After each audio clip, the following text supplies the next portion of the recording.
la stratégie de domination de l'Empire, consistant à dévier la colère sociale en colère ethnico-religieuse, hein, ce que j'appelle horizontaliser les crises, hein, en jouant sur la mémoire reptilienne des hommes, qui malheureusement existe. C'est-à-dire à un moment donné, quand ça chauffe, on voit des blancs et des noirs, tout devient malheureusement très simple et très vulgaire, comme quand l'OM rencontre le PSG. Quoi. Je veux dire, on veut cogner, et puis d'un seul coup, ben voilà, il y a des blancs et des noirs. Et malheureusement, en dessus de ces blancs et de ces noirs, il y a des salopards transparents, ou de toutes couleurs, qui jouissent du spectacle de voir des pauvres se battre contre des pauvres, parce que c'est quand même ça, et qui sont victimes de la même violence et de la même prédation. Et c'est ça qu'on nous prépare en ce moment, bien sûr, hein, par toute la manipulation médiatique. Je le dirais aussi par la bêtise de certains, malheureusement, parce qu'il faut aussi ce que j'appelle des collabeurs. De l'autre côté, il y a des F de souche. Enfin, vous voyez, c'est les mêmes, c'est ça qui est triste. Hein. C'est les mêmes abrutis des deux côtés, mais malheureusement, c'est là où moi je suis universaliste. On retrouve dans toutes les catégories sociales, humaines, raciales, etc., les mêmes salopards pour trahir partout. Voilà. Le choc des civilisations, c'est la théorie des néoconservateurs. Et c'est une idéologie qui dit aujourd'hui, il y a l'islam face au monde judéo-chrétien. Ce n'est pas du tout l'analyse de Choprade. Toute l'histoire du monde, c'est les chocs de civilisation. Mais le problème de la théorie du choc des civilisations, ça s'appuie sur un livre qui s'appelle d'ailleurs Culture et Carnage.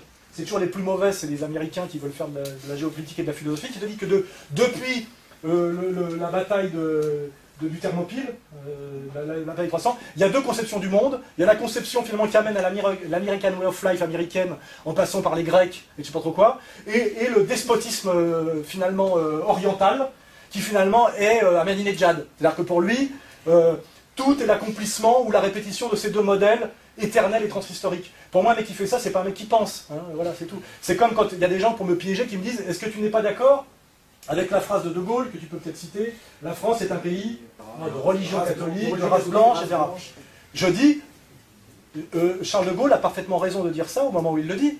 Le problème, c'est que depuis, il y a eu la colonisation, la décolonisation, le regroupement familial, et puis il se trouve qu'aujourd'hui, la France, c'est effectivement un pays gréco-romain de race blanche et de religion chrétienne, qui a sur son sol 7 millions de musulmans que nous avons fait venir nous-mêmes, et qui ne nous ont pas envahis avec des fusils, et qui sont des Français, hein, et qu'est-ce qu'on fait ? Au nom de la France éternelle, on les rejette. Ça veut dire que la définition de la France évolue. Et il se trouve que nous sommes dans une période d'accélération de l'histoire. C'est pas la première fois, parce qu'il faut bien savoir que la France a été un pays celte qui à un moment donné a subi des invasions très brutales et très resserrées. L'invasion romaine, nous avons été soumis par les Romains et nous sommes donc des Gallo-Romains, puis l'invasion barbare, qui effectivement sont les Germains, ce qui fait que nous sommes des Celto romano-germain. Et puis à un moment donné, cette celto-romano-germitude est restée stable jusqu'au XVIIIe siècle, XIXe siècle. Et puis au XIXe siècle, avec l'accélération historique de la révolution industrielle et ses brassages, il y a eu d'un seul coup des Italiens, des Espagnols, des Portugais, des Polonais qui sont venus. Et donc il y a eu à nouveau une période de métissage. C'est-à-dire que la France n'est ni un pays qui a vocation à être métissé, on ne sait pas pourquoi, ni un pays qui a vocation à chercher quelle est sa pureté originelle, raciale, en essayant de remonter jusqu'à l'homme de Néandertal, s'il le faut, parce que la pureté, c'est toujours avant. Moi, j'ai demandé à des mecs, c'est quoi la vraie France? Des mecs un peu, tu vois, à l'extrême droite, il y en a, ils remontaient jusqu'à Philippe le Bel, avec, après, c'était que des vendus, quoi, même Louis XIV. Donc, en réalité, il se trouve que la France est un pays dynamique, qui subit des choses que son peuple ne choisit pas toujours. Je n'ai pas choisi le regroupement familial, et je le dis en mon âme et conscience, j'aurais été contre si j'avais pu. Il se trouve qu'aujourd'hui, il a eu lieu. Nous avons quelque chose d'intéressant qui est un grand espace francophone. Nous avons sur notre territoire des millions de jeunes pleins d'énergie et de volonté qui vivent pour l'instant du RMI. Je serais très content qu'ils rejoignent les forces productives du pays, plutôt qu'on en fasse à la fin, qu'on mette des miradors et qu'on en fasse des eaux avec du RMI, de la drogue et des fusils mitrailleurs. Et je ne dis pas que j'adore les musulmans et que j'adore qu'il y ait des noirs plein la France. Je dis que ces gens-là ne nous ont pas envahis militairement, c'est nous qui les avons fait venir, qui sont français, et qu'il faudrait être un mauvais patriote pour vouloir déclarer une guerre civile en France en pensant qu'on va revenir à la France blanche de... On peut choisir, ça peut être la France blanche du 19e siècle où il y a quand même des Polonais, des Espagnols et des Portugais, mais on peut, si on veut pas non plus des Polonais, et qu'on veut que des Auvergnats et je sais pas quoi, on peut revenir plus tôt, on peut même chasser les Bretons qui sont pas très, à l'époque n'étaient pas français. Moi je suis savoyard, je suis français après les Antillais, vous voyez. Donc c'est pour ça le problème de ça, à quel moment la France est pure, c'est une absurdité métaphysique. S'il y a des musulmans en France, c'est parce qu'il y a une très forte immigration, il ne faut pas oublier. Hein. Et comme je le dis, le problème, ce n'est pas les valeurs de l'islam, c'est qu'il y a un très grand nombre d'immigrés d'une religion qui n'était pas la religion traditionnelle française. Et je dis, ce n'est pas la peine de chercher dans l'islam le problème. Le problème, c'est des problèmes de quantité d'immigration non régulée. Si demain, il y avait 6 millions de bouddhistes en France, plein les banlieues avec du chômage, il y aurait des cons pour chercher le problème dans les valeurs du bouddhisme. Les immigrés, on les fait venir pour les faire travailler, pas pour leur donner des châteaux.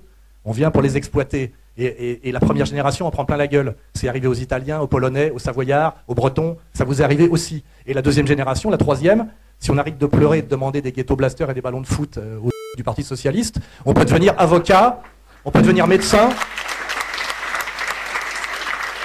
on peut devenir dentiste, et on peut arrêter de pleurer et de quémander, parce qu'il y a des communautés spécialistes dans le pleurnichage et le racket par la pleurniche.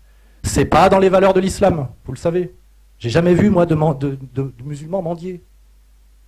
La France, c'est un long processus qui remonte quand même au baptême de Clovis. C'est pas un pays récent, la France, c'est un vieux pays, c'est un des plus vieux pays du monde méditerranéen. Et c'est un pays qui rencontre en ce moment des turbulences violentes, notamment liées à des violences qui sont liées au mondialisme. Parce que même de toute façon, l'immigration dont on parle, qui a été une immigration incontrôlée et mal faite, c'est déjà pour des raisons de capital. C'est M. Bouygues qui disait « je veux des ouvriers pas chers et je veux qu'ils viennent avec leur famille, donc au lieu d'envoyer l'argent au bled, ils le dépensent ici ». C'est pour ça que je dis que la malhonnêteté, elle a été déjà qu'il n'y a jamais eu d'invasion de la France.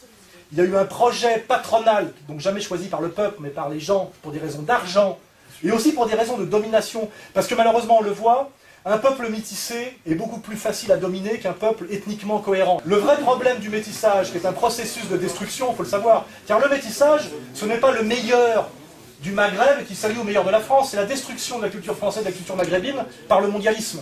En réalité, ce qu'on appelle le métissage, c'est le melting pot. Le melting pot, c'est la mise en confrontation de deux civilisations par un tiers manipulateur dans le but de les détruire toutes les deux. Et quand tu mets un Maghrébin et un Français en banlieue, tu ne produis pas un Maghrébo-Français. Tu produis un con de sous-prolétaire noir américain des ghettos. Ceux qui vont élever à haïr la France, à cracher à la gueule aux petits Français avec qui vous vivez dans les cités, etc., nous ont tous manipulés. Ils nous poussent à la guerre civile. Maintenant, après vous avoir dit, vous êtes des génies, vous les métis, c'est Yannick Noah, vous les noirs, vous êtes géniaux, vous dansez bien, vous jouez bien au football, vous les maghrébins, vous êtes les victimes de tous les racismes, les méchants français, la guerre d'Algérie, etc. Ils vous ont pendant 20 ans dit que vous étiez les rois du pétrole, et nous, des ordures, les Français de souche, hein, le sous-chien, comme on dit. C'est pas pour rien qu'ils vous du sous-chien, tu vois. C'est pour que je le prenne mal, tu vois. Mais bon, je le prends pas mal. Bon, et ben maintenant, qu'est-ce qu'ils ont fait les mêmes? Ils nous disent, mais nous, on est tous des blancs occidentaux, judéo-chrétiens. Le problème, c'est les bamboulas et les musulmans. Ils vont nous voir les uns après les autres pour nous montrer qu'on se tape sur la gueule. Et moi je dis, même si je n'aime pas les mecs de banlieue, même si je ne suis pas un fanatique des musulmans, je refuserais d'aller taper sur un mec parce qu'un enculé m'a donné l'ordre qui a d'abord essayé de faire que l'autre me tape sur la gueule, tu vois. J'ai vu la manip, je refuse de tomber dedans. Voilà. J'aime bien les musulmans parce qu'on m'a ordonné de les détester. Point, c'est tout. Quand on est un leader politique et qu'on appelle ouvertement à la violence et à la tension, on est de toute façon dans une logique de délinquance, puisqu'à un moment donné, chasser les musulmans par la force du territoire français, quand on s'adresse à des jeunes de 20 ans en colère pour des raisons souvent légitimes, on pousse à la délinquance, hein, on pousse à l'agression physique, etc. Et on est dans une logique... pour moi, de délinquance qui est à peu près symétrique à celle des islamo-racailles, qui eux, c'est une espèce de néo-salafisme finalement, qui consiste à déguiser, à habiller de pseudo-symboles djihadiques une tradition délinquante qui a beaucoup à voir avec le modèle libéral des bandes ethniques américaines. Voilà. Et finalement, je veux dire, ces gens-là partagent à peu près la même vision du monde en valeur absolue, raciale, haineuse, violente. Et moi, ce que je dis à la limite, c'est qu'ils ont qu'à se taper sur la gueule. À la limite, on leur trouve un terrain de jeu, puis ils se tapent sur la gueule entre islamo-racailles et F de souche identitaire, là, voilà. Mais je veux dire, la vraie politique, le sérieux, c'est autre chose. Voilà, moi, je parle de comment sauver la France, comment éviter les pièges, notamment le piège du choc de civilisation. Pour des raisons morales et politiques, bien faire la séparation entre ce que j'appelle les musulmans patriotes, c'est-à-dire les Français de confession musulmane, pour qui finalement l'islam est un système de valeurs, est un système d'intégration, puisque c'est respecter une verticalité. La France est un pays très spécial.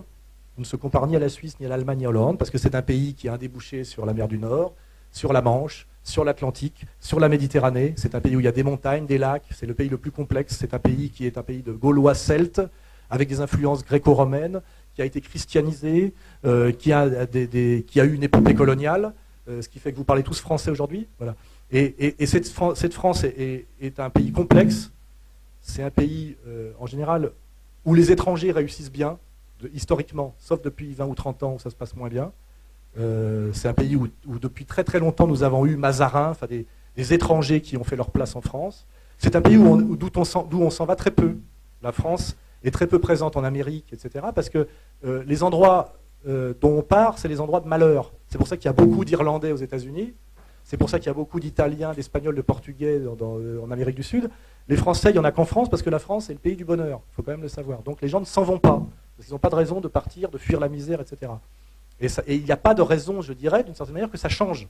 Car en fait, la France est un pays qui a un savoir incroyable, technique, etc., qui a des atouts énormes et qui aujourd'hui est un pays malheureux et persécuté, et je le dis en tant que Français, parce qu'il est sous la domination d'une oligarchie satanique, pilotée, à mon avis, des États-Unis, qui a organisé d'ailleurs l'immigration, parce que ce qui est incroyable, c'est que les gens qui se plaignent aujourd'hui des musulmans, on voit très bien qui c'est, sont les mêmes qui ont fait venir les immigrés. Or, comme je le dis, ces musulmans que vous montrez du doigt, ce sont les immigrés d'hier.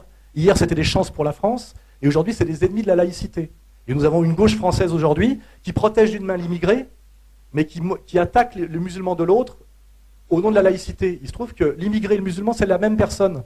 Donc c'est ce que je dis à Caroline Fourest ou à Besancenot. Tu es en train de gifler d'une main la personne que tu protèges de l'autre. C'est-à-dire que cet ennemi de l'immigré contre lequel tu veux le protéger, c'est toi-même. Donc ferme ta gueule et va-t'en. Tu vois ?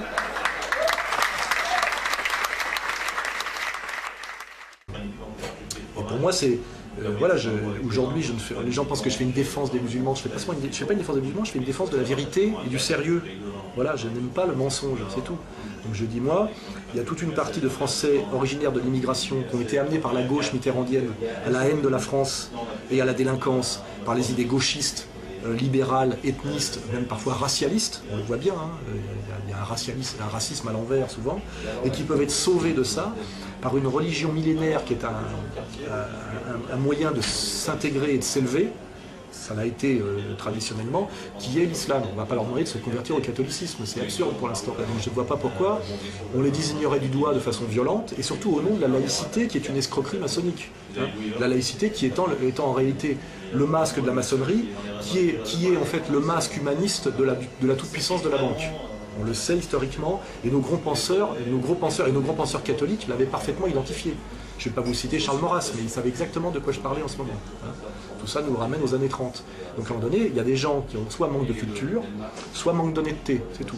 Et moi je demande d'élever le niveau de culture et d'honnêteté pour accéder à la vraie politique. La vraie politique, c'est pas de déclencher le baston dans le quartier, c'est pas de la politique, c'est de voir comment sauver la France par rapport aux pièges qui lui sont tendus depuis des années, qui sont l'immigration imposée par le patronat, les loges et donc la banque, effectivement pour soumettre ce pays à la loi marchande intégrale. Voilà.